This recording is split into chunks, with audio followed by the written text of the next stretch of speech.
ini, Bapak mengajak kalian semua untuk berdoa terlebih dahulu agar mendapat ilmu yang bermanfaat bagi diri kita sendiri maupun orang lain. Ya, disilakan kepada saudara Anda untuk memimpin doa. Berdoa mulai. Bismillahirrahmanirrahim.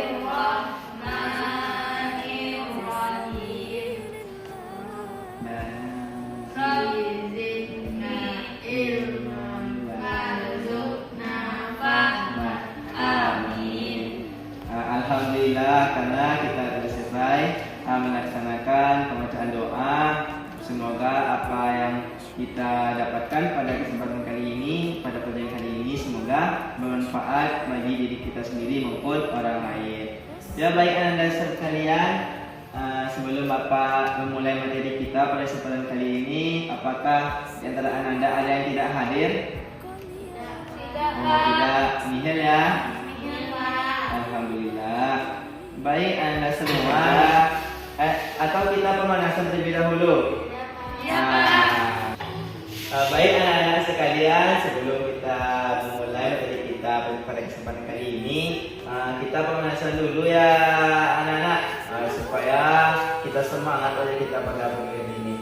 Ya, silakan berdiri pada anak-anak sekalian. Dalam hitung ketiga kita mulai ya. 1, 2, 3. Satu jari kanan, satu jari kiri, digabung menjadi dua, jadilah jembatan. Dua jari kanan, dua jari kiri, digabung menjadi empat, jadilah kamera. Tiga jari kanan, tiga jari kiri, digabung menjadi enam, jadilah menara. Empat jari kanan, empat jari kiri, digabung menjadi tempat, jadilah kelinci. Lima jari kanan, lima jari kiri, digabung menjadi 10, tepuk tangan. Biar semangat pada pagi kali ini. Baik anak-anak Bapak sekalian, kita masuk materi kita pada kali ini, yaitu tentang kepribadian Nabi Muhammad Sallallahu Alaihi Wasallam. Baik anak-anak Bapak sekalian, Bapak ingin bertanya, bagaimana sih seorang Nabi itu ketika menyampaikan kebenaran? Nah, banyak sekali macam-macam cara Nabi dalam menyampaikan kebenaran kepada umatnya. Itu yang pertama, Anda sekalian, kepada kaum Quraisy. Ada tuh sebuah cerita, yaitu waktu Nabi menghadapi kaum kafir Quraisy, Nabi sering diludahi, diejek, bahkan Nabi pernah dilempar dengan batu. Tetapi Nabi tidak membalas. Nabi cukup dengan tersenyum, berbaik hati, lalu Nabi pergi. Nah, bisa anak-anak kalian melihat saat Bapak tampilkan di depan? Bisa, Pak. Alhamdulillah. Lalu apa yang dapat kita teladani dari kepribadian Nabi Muhammad Sallallahu Alaihi Wasallam? Itu yang pertama. Ada yang tahu anak-anak Bapak sekalian apa yang dilakukan oleh Nabi dalam menyampaikan kebenaran? Cara-caranya. Ada yang tahu anak-anak Bapak? Kalau tidak, Bapak kasih tahu ya sekarang. Anak-anak sekalian, tolong ingatkan Bapak ya. Itu yang pertama, Nabi santun dalam berbicara. Nabi santun dalam berbicara itu bukannya Nabi berkata kasar, bukan, tapi Nabi bicara dengan lemah lembut, penuh tata krama, menyampaikan dengan setulus hatinya dan dengan kebenaran. Lalu yang kedua, Nabi santun dalam perbuatannya. Kenapa Nabi santun dalam perbuatannya? Karena Nabi itu tidak menyukai hal-hal yang buruk, tidak menyukai hal-hal yang jelek, bersifat tidak baik. Apakah ada di antara anak-anak Bapak sekalian, teman-temannya atau keluarganya yang sering berbuat buruk? Ada. Besok diingatkan ya kepada anak saudara-saudaranya atau teman-temannya supaya selalu berbuat dalam kebaikan. Lalu yang ketiga ada santun dalam mengambil keputusan. Anak-anak Bapak sekalian, kan kita sekarang sudah kelas 4 SD nih.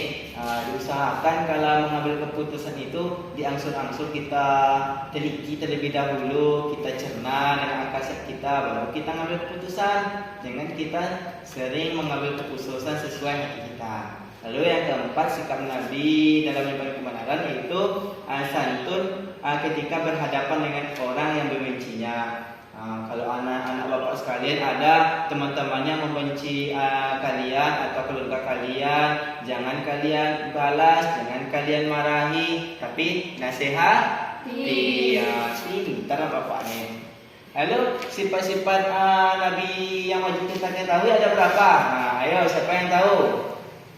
Tak ada ya? Nah bapak kasih tahu sekarang. Ini ada 4 sifat wajib yang wajib kita ketahui dalam diri Nabi Muhammad SAW. Itu yang pertama ada siddiq. Apa? Di sini anak-anak sekalian ada yang tahu apa itu siddiq? Ada? Oh tak ada ya? Nih bapak kasih tahu lagi. Siddiq itu artinya jujur dan benar. Nabi itu tak suka pembohong, tak suka bicara-bicara yang tidak benar, tetapi Nabi itu jujur, benar dalam berlaku atau dalam beraktivitasnya sehari-hari. Lalu yang kedua, sifat-sifat yang wajib kita ketahui dalam diri Nabi yaitu adalah amanah. Di sini ada yang tahu apa itu amanah anak-anak bapak sekalian? Ya, silakan. Amanah itu dapat dipercaya. Ya pintar anak bapak nih ya. Amanah nih ya sudah dikatakan oleh teman kalian tadi dapat dipercaya. Nabi ini orangnya amanah, dapat dipercaya. Kalau ada pesan langsung dia sampaikan, tidak ada dia tunda-tunda oleh Nabi. Kita sebagai hamba umatnya atau hamba Allah harus amanah dalam menyampaikan informasi ataupun tanggung jawab. Lalu yang ketiga, sifat yang wajib kita ketahui dari diri Nabi. Yang ketiga adalah tabligh. Tabligh itu artinya menyampaikan. Artinya Nabi menyampaikan secara benar atau menyampaikan tidak penuh dengan kata-kata dusta. Lalu yang keempat adalah fatonah. Di sini bapak tanya lagi apa itu fatonah? Apakah ada anak-anak bapak yang tahu apa itu arti fatonah? Tak ada. Tahu ya, silakan. Bijaksana. Oh, bijaksana. Ya, bijaksana dan cerdas ya. Pintar bapak ya. Udah kelas 4 SD udah tahu apa itu ada tabligh tadi, fatonah, amanah dan siddiq. Ya, seperti dikatakan teman-teman tadi, fatonah itu artinya bijaksana dan cerdas. Nabi itu tentu seorang nabi tidak mungkin orang yang bodoh atau orang yang tidak bijaksana. Kalau kita sebagai umatnya, kita usahakan kita terapkan 4 sifat ini sebisa mungkin. Baik anda semua anak-anak bapak yang bapak cintai, apakah ada di antara kalian yang ingin bertanya tentang materi kali ini? Kalau tidak, kita lanjut saja ya. Nanti bapak kasih sesi untuk bertanya kepada kalian. Kita buat game nanti supaya seru. Nah di sini sudah ada ayat tentang bagaimana seorang nabi itu menjadi suri teladan yang baik, yaitu Bismillahirrahmanirrahim. Laqad kana lakum fi Rasulillahi uswatun hasanah liman kana yarjullaha wal yawmal akhir wa dzakarallaha katsira. Artinya, sungguh telah ada pada diri Rasulullah itu suri teladan yang baik bagimu, yaitu bagi orang-orang yang mengharap rahmat Allah dan kedatangan hari kiamat dan banyak-banyak mengingat Allah Subhanahu wa taala. Quran surah Al-Ahzab ayat 21. Nah, Nabi itu diutus untuk menyempurnakan akhlaknya manusia. Kita lanjut ke materi yang B, yaitu Nabi Muhammad SAW sebagai rahmat bagi seluruh alam. Nah, di sini sudah ada ayat yaitu tentang bagaimana Nabi itu diutus. Apa gunanya Nabi SAW itu diutus ke muka bumi? Tapi sudah bapak bilang tadi, yaitu untuk menyempurnakan akhlak manusia. Ayatnya yang berbunyi, wa ma arsalnaka illa rahmatan lil alamin. Dan tidaklah kami mengutus kamu melainkan untuk menjadi rahmat bagi semesta alam. Nah, bapak akan terangkan apa sih makna dari surah Al-Anbiya ayat 107 itu. Maknanya itu adalah Nabi itu adalah seorang yang bijak, tidak orang yang bodoh atau tidak orang yang suka berkata tidak jujur dan lain sebagainya. Tapi Tapi Nabi itu adalah orang pilihan Allah SWT yang memiliki sifat sidik, amanah, tabligh, dan fatwa. Lalu kita lanjut ke selanjutnya.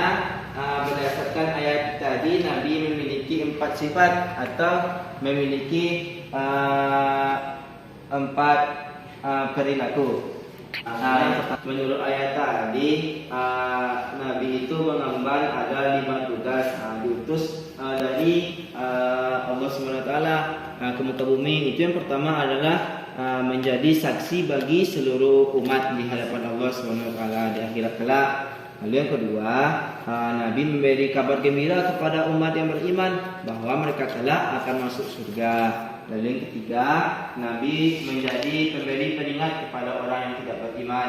Lalu yang keempat, Nabi menjadi penyeru kepada semua umat agar mau memeluk agama Islam. Dan yang terakhir, tugas Nabi atau tugas yang diemban oleh Nabi yaitu menjadi cahaya atau menerangi umat manusia yang hidup dalam kegelapan. Nah, itulah materi kita pada kesempatan kali ini. Yang pertama adalah bagaimana Nabi menyampaikan kebenaran, lalu mengapa Nabi Muhammad SAW menjadi rahmat bagi seluruh alam. Nah, itu poin-poin kita pada kesempatan kali ini. Baik anak-anak semuanya, supaya kita tidak jenuh ya, kita buatlah game supaya anak-anak bapak semangat. Kita bagi saja kepada 3 kelompok. Ya. Ini ada tiga bendera nih untuk anak-anak sekalian. Tolong maju ke depan. Anak-anak bapak satu persatu. Dimulai di ujung sini ya. Ini bendera warna putih. Ini untuk siapa namanya? Oh, Putri ya. Ini untuk Putri ya. Ini siapa namanya? Oh, Putri. Ya, bagus. Ini adalah kan sudah Bapak berikan tuh bendera-benderanya. Ini ada sebuah kertas tentang poin-poin telah Bapak tulis. Coba anak-anak Bapak pahami ya. Ini untuk kelompok Dila, ini untuk Putri, ini untuk kelompok Alifri. Ini anak-anak Bapak sekalian, ini sudah Bapak buat juga nih nomor-nomor. Nanti anak-anak sekalian kalian pakai ya nomor-nomor yang Bapak kasih ini pada siapa namanya tadi? Dila ya. Dila. Nih dikenakan di kepalanya. Ini siapa namanya? Putri. Ini Alifia dia. Nah, sudah ada juga nomor di kepala kalian. Jadi yang poin-poin yang Bapak kasih tadi kalian baca. Kalau ada yang tidak mengerti, tolong tuliskan pertanyaannya di kertas tadi. Nah, Bapak kasih waktu 5 menit untuk membuat pertanyaan.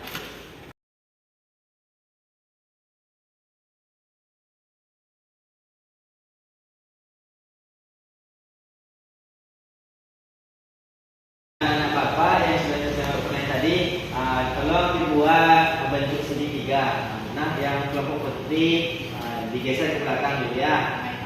Berdiri semua kelompok. Kelompok abstrak. Digeser ke belakang Putri. Dan buatnya segitiga.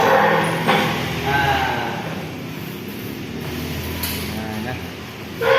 anak Bapak berdiri saja. Nanti kita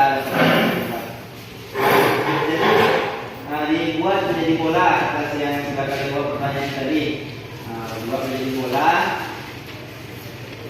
Kelompok Alifri melempar kepada kelompok Putri, kelompok Putri melempar kepada kelompok Nila, kelompok Nila melempar kepada kelompok Alifri. Secara bergantian saja. Dalam 2, 3, mulai ya. 1, 2, 3. Diambil kertasnya. Bisa pertanyaan dari buka. Silakan duduk supaya bisa selesai Bapak menjawab pertanyaannya. Tolong dibaca dan diselesaikan dengan teman-temannya.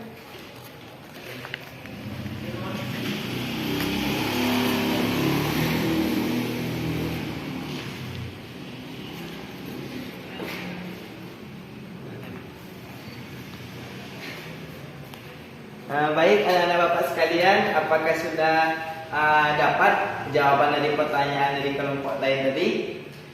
Sudah? Oh, kalau sudah kita presentasikan atau kita berikan jawabannya. Nanti caranya kan udah ada tuh nomor yang Bapak kasih kepada kelompok setiap kelompok. Nanti misalnya Bapak panggil kelompok putri yang kelompok biru yang megang nomor 4 ada dipersilakan untuk menjawab pertanyaan. Dan paham ya anak-anak sekalian? Baik, kita mulai ya. Kepada kelompok merah jambu yang memegang nomor urut 2 dipersilakan untuk menjawab pertanyaan dari kelompok lain tadi. Sebutkan macam-macam sifat-sifat Nabi. Jawabannya sidik atau jujur, fatna, bijaksana atau cerdas. Ngulu. Nek tahu kakak dapat dah. Angkat dulu ya, Bapak. Ulang nggak? Kepada Dila di apa bro? Oh jadi aja. Kepada kelompok merah jambu yang memegang urut 2 dipersilakan untuk menjawab pertanyaan yang telah kalian dapatkan. Dipersilakan kepada nomor 2. Sebutkan macam-macam sifat-sifat Nabi. Jawabannya sidik atau jujur, fatna, bijaksana atau cerdas, amanah, dapat dipercaya, tabligh, menyampaikan Pak. Baik, terima kasih kepada nomor 2 karena telah memberikan jawabannya dari pertanyaan kelompok lain ini. Ya, selanjutnya kepada kelompok warna biru yang memegang nomor urut 4 dipersilakan untuk memberi jawabannya. Baiklah, dari permainan tadi saya mendapatkan pertanyaan, yaitu sebutkan apa saja tugas Nabi Muhammad SAW sebagai rahmat bagi seluruh alam. Jawaban yang saya dapatkan yaitu berdasarkan Al-Quran surat Al-Ahzab ayat 45-46, Nabi Muhammad SAW sebagai Rasul Allah mengemban tugas sebagai berikut. Yang pertama, syahidan, yaitu sebagai saksi bagi seluruh umat di akhirat. Yang kedua, mubasyiran, yaitu pemberi kabar gembira bagi yang menjalankan perintah Allah mendapatkan surga.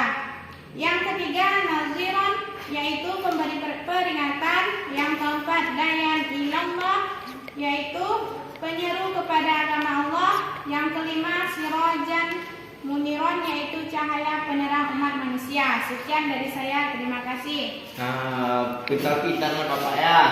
Selanjutnya kelompok yang terakhir yaitu kelompok kuning, kepada dia yang memegang nomor urut 1 dipersilakan untuk memberi jawabannya. Baiklah, saya akan menjawab soal dari teman saya tadi, yaitu sebutkan salah satu kepribadian Nabi Muhammad SAW yang bisa kita contohkan. Yang pertama yaitu sopan dalam bertindak dan sopan dalam berbicara. Ya, terima kasih kepada anak-anak Bapak yang telah memberi jawabannya. Dari game kita tadi, Bapak telah menilai ada satu kelompok yang memenangkan dalam game ini, yaitu kelompok kuning biru. Itu pertama kelompok biru. Ya, perwakilannya dari kelompok biru silakan maju ke depan. Yang ini ada hadiah nih dari Bapak untuk kelompok biru. Gimana? Janganlah pakai kita ini. Ya, sama kelompok biru. Ya, silakan kembali lagi. Jadi kita sudah melakukan game sudah tidak jenuh kan anak-anak Bapak semuanya pintar-pintar. Nah, Bapak berikan kesimpulan dari Bapak, yaitu pertama Nabi memiliki sifat wajib, yaitu ada 4. Yang pertama sidik, artinya benar. Yang kedua amanah, yang dapat dipercaya. Yang ketiga tabligh. Tabligh itu artinya apa tadi anak-anak? Menyampaikan dengan benar. Pintar apa? Dan terakhir adalah fatona. Apa nih fatona anak? Bijaksana dan cerdas. Dan kedua, Nabi itu diemban tugas untuk menjadi rahmat bagi seluruh alam dan menjadi penyempurna akhlak bagi seluruh manusia. Baik anak-anak sekalian, mungkin hanya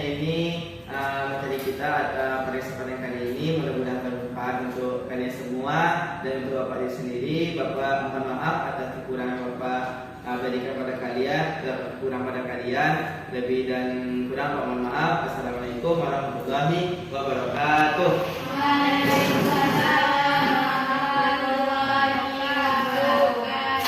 Pesan Bapak jangan lupa bersyukur ya. Ya, Pak. Jadi jangan yakin, kita sudah yakin kalau Bapak